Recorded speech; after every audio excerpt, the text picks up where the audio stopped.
Pemilih calon koruptor. Esensi dari demokrasi itu sejatinya adalah kekuasaan berada di tangan rakyat. Berarti seluruh pemimpin dan pejabat negara itu harus tunduk dengan apa yang dikatakan oleh rakyat. Tetapi tentu ada aturan-aturan dalam hal ketundukannya. Tidak serta-merta rakyat bisa menyuruh dan menyuarakan kehendaknya dengan seenaknya.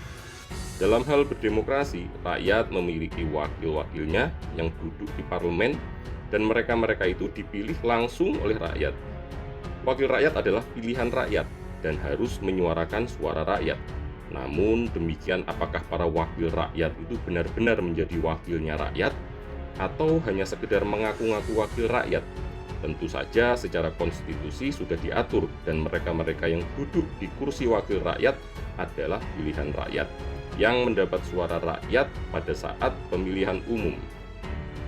Pesta demokrasi untuk memilih para wakil rakyat memang menjadi sebuah tradisi rutin 5 tahunan, di mana ribuan calon yang mengaku layak untuk dipilih rakyat menjadi wakilnya. Mereka berlomba-lomba dengan berbagai cara untuk menarik simpati rakyat, mulai dari memperkenalkan diri dengan memasang foto-foto mereka dengan ekspresi seramah mungkin di segala penjuru, sampai dengan mengobrol janji-janji yang belum tentu mereka sendiri mampu untuk melaksanakan janji itu. Bahkan nuansa yang dilarang oleh panitia pemilihan umum, yaitu politik uang, pun tak sedikit yang melakukannya. Politik uang memang sangat kental terjadi di negeri ini. Bahkan ada harga yang ditawarkan oleh pihak-pihak tertentu jika ingin duduk di kursi wakil rakyat. Banyak model dan modus politik uang, mulai dari pembagian uang menjelang pencoblosan suara, membagi-bagikan sembako saat kampanye, bahkan kegiatan kampanye yang berkedok sosial pun banyak terjadi. Contohnya, pelayanan mobil ambulan gratis di mana di bodi mobil tersebut terpampang nama dan foto calon wakil rakyat yang sedang berkampanye. Kemudian, pelayanan kesehatan gratis di mana para petugas kesehatannya memakai atribut dari partai tertentu.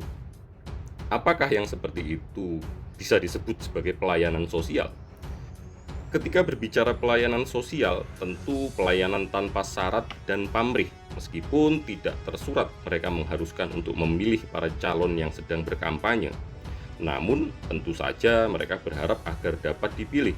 Dan kondisi terparah adalah ketika mereka sengaja berkoordinasi secara terstruktur untuk membagi-bagikan uang di wilayah daerah pemilihan mereka, sehingga suara rakyat terbeli.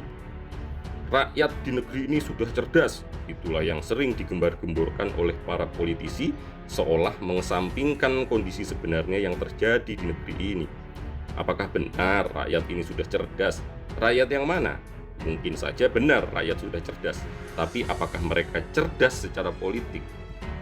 Sebagian besar rakyat negeri ini berada di wilayah pedesaan, bahkan hidup dalam kemiskinan. Mereka tidak peduli siapa calon wakil mereka, bahkan mayoritas tidak mengenalnya. Bagi mereka yang penting hari ini mereka bisa beli beras, dan mereka inilah yang menjadi sasaran empuk para politisi yang hendak mencalonkan menjadi wakil rakyat.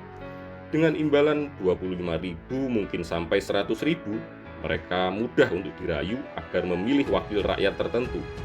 Apakah ini yang disebut bahwa rakyat negeri ini sudah cerdas?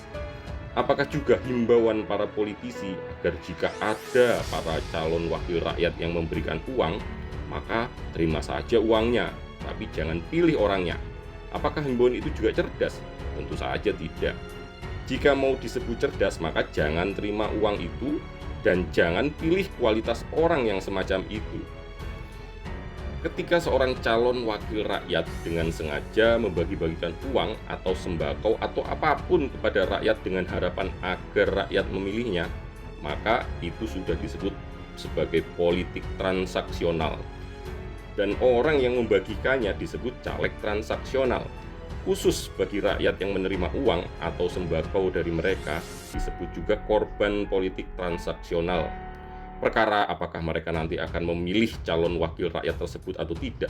Karena ketika rakyat sudah menerima uang dari mereka, maka rakyat sudah mengikatkan diri dalam politik transaksional tersebut dan rakyat harus ikut bertanggung jawab manakala para caleg transaksional tersebut terpilih.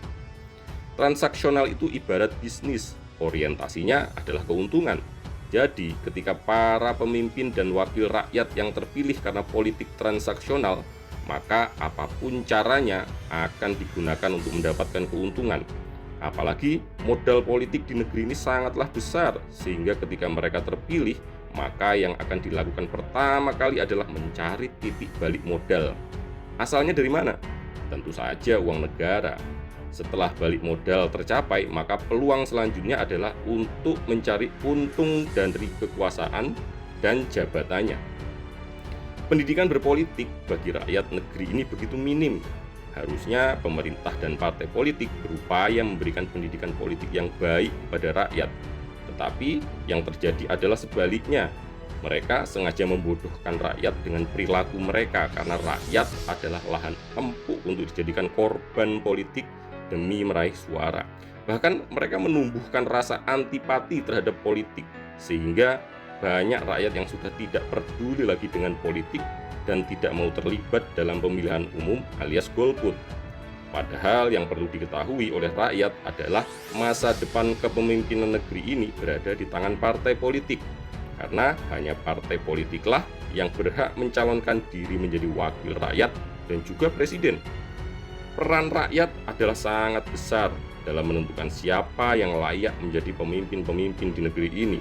Ketika suara rakyat telah terbeli melalui transaksi-transaksi politik, maka rakyat harus introspeksi diri manakala wakilnya atau pemimpinnya yang dipilih melalui politik uang terjerat kasus korupsi.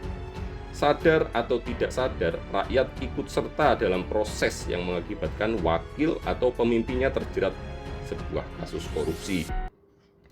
Kementerian Dalam Negeri mencatat hingga Januari 2014 sebanyak 318 orang dari total 524 orang kepala daerah dan wakil kepala daerah tersangkut dengan kasus korupsi. Artinya, rakyat juga harus bertanggung jawab secara moral atas kasus yang menimpa pemimpin mereka. Karena tidak menutup kemungkinan mereka-mereka yang terjerat kasus korupsi adalah mereka yang saat pemilihan kepala daerah membeli suara mereka. Sehingga biaya pembelian suara yang begitu besar mengharuskan dia untuk mencari ganti rugi modal dengan jalan yang tentu saja melanggar undang-undang karena korupsi adalah pas uang pajak rakyat. Rakyat harus cerdas secara politik sehingga tidak menjadi korban politik yang hanya dimanfaatkan oleh politisi. Mereka akan menganggap rakyat yang menjadi korban politik itu begitu hina karena dengan mudahnya dibodohi oleh mereka. Sedangkan tanggung jawab moral rakyat yang tidak cerdas atau tidak mau cerdas secara politik adalah bayang-bayang ketika pilihan mereka adalah salah. Karena ternyata mereka sedang memilih para calon koruptor yang akan memakan uang pajak yang dibayarkan oleh rakyat. Jadi, rakyat jangan hanya bisa menghujat para koruptor karena sadar atau tidak ada keterlibatan sebagian rakyat dalam proses pemilihan para koruptor tersebut.